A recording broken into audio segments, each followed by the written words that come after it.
Mortgage lifter. In the 1930s, an auto mechanic in Logan, West Virginia, known to everyone simply as Radiator Charlie, had no formal education, no botany training, and a $6,000 mortgage he couldn't shake during the Great Depression.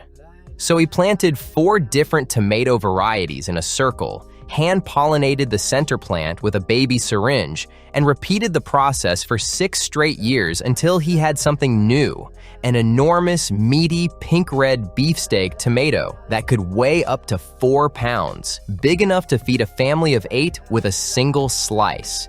He sold seedlings for $1 each, an enormous price during the Depression, and people drove up to 200 miles just to buy one. Within 6 years, he'd paid off the entire mortgage and named the tomato exactly what it had done for him. Biles had no formal education at all, having started picking cotton at age 4, yet the variety he bred through pure trial and error is still one of the most widely grown heirloom tomatoes in American gardens today. San Marzano. Most tomatoes don't have their own government-enforced legal protection, but this one does. Grown specifically in the volcanic plain between Naples and Salerno, in soil enriched by centuries of ash from Mount Vesuvius, genuine San Marzano tomatoes carry a Protected Designation of Origin, or DOP, certification, meaning they legally cannot be labeled San Marzano unless grown, harvested by hand, and processed within that exact volcanic region. The DOP rules exist because the name became so valuable that counterfeiters flooded the market. In 2010 alone, nearly 500,000 cans of fraudulently labeled San Marzano tomatoes were seized at the port of Naples.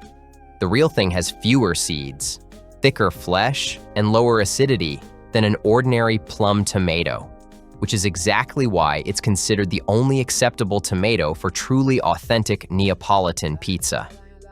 The protected growing zone itself sits directly in the shadow of the same volcano that buried Pompeii in the year 79, meaning centuries of volcanic ash are, quite literally, the secret ingredient in the sauce.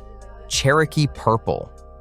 In 1990, a North Carolina tomato collector named Craig LaHoulier opened his mail to find an unmarked packet of seeds and a handwritten note from a stranger in Tennessee. The note explained that a neighbor's family had grown this exact tomato for over 100 years after receiving the seeds as a gift from the Cherokee people generations earlier. Whether that specific origin story is provable or not, it's the legend that traveled with the seeds. When LaHoulier finally grew it, the fruit came out an almost unsettling dusky, purplish pink, described by one seed company as looking like a leg bruise, ugly enough that growers worried nobody would buy it. Instead, its rich, smoky, sweet flavor made it one of the most beloved dark heirloom tomatoes in the world.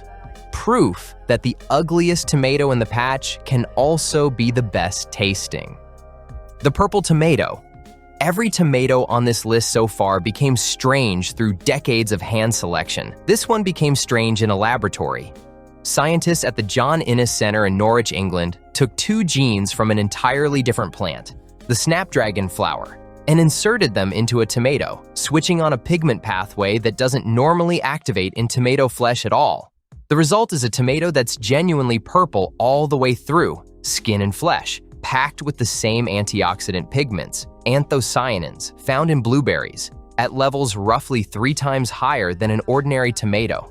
In one study, mice bred to be cancer-prone and fed the purple tomatoes lived around 30% longer than mice fed ordinary red ones. After more than a decade of regulatory review, it became the first genetically modified fruit ever approved for home gardeners to grow in the United States, arriving on the market in 2024. Cherry tomato. Most people assume cherry tomatoes are just a miniature version of a normal tomato, bred small on purpose. Genetically, it's almost the opposite. Around 80,000 years ago, wild tomato plants in South America bore fruit no bigger than a blueberry, a species called Solanum pimpinellifolium that's still edible today. Native peoples in the Americas spent thousands of years selectively breeding that tiny wild fruit larger and larger, and the cherry tomato is the genetic missing link they left behind along the way, the exact intermediate stage between the pea-sized wild ancestor and the full-sized tomato that wouldn't exist as a distinct type for another few thousand years.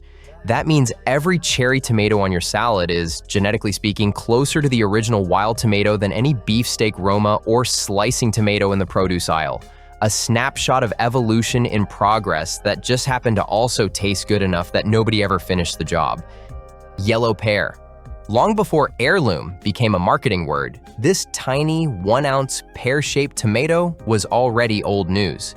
It's documented growing in Europe as early as the 17th century. Formally recorded by a biologist in 1805, and by 1825, it was already being cultivated at a Hudson's Bay Company farm in the Pacific Northwest, making it one of the oldest tomato varieties still commonly grown anywhere in the world today.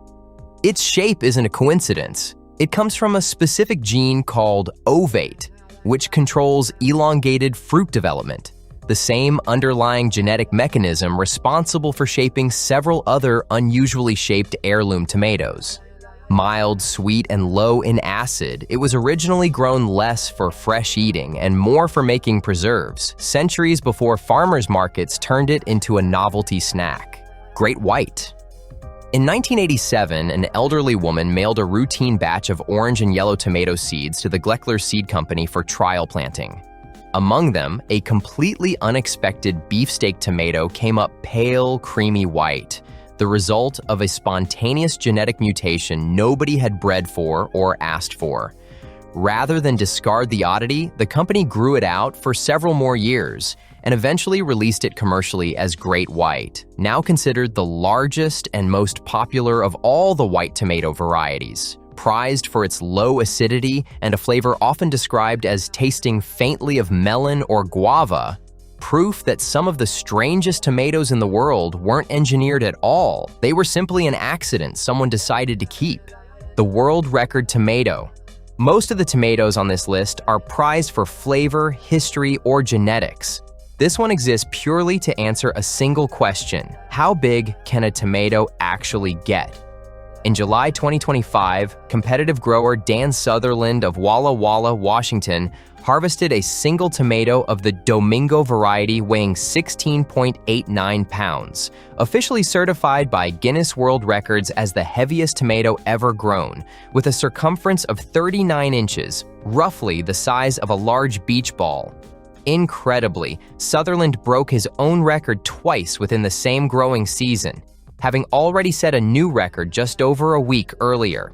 Competitive tomato growers call the odd, lumpy outgrowths that form on these giant fruits dingleberries, a side effect of the same explosive growth that makes the tomatoes so enormous in the first place. Proof that at a certain size, even a tomato stops looking much like a tomato at all.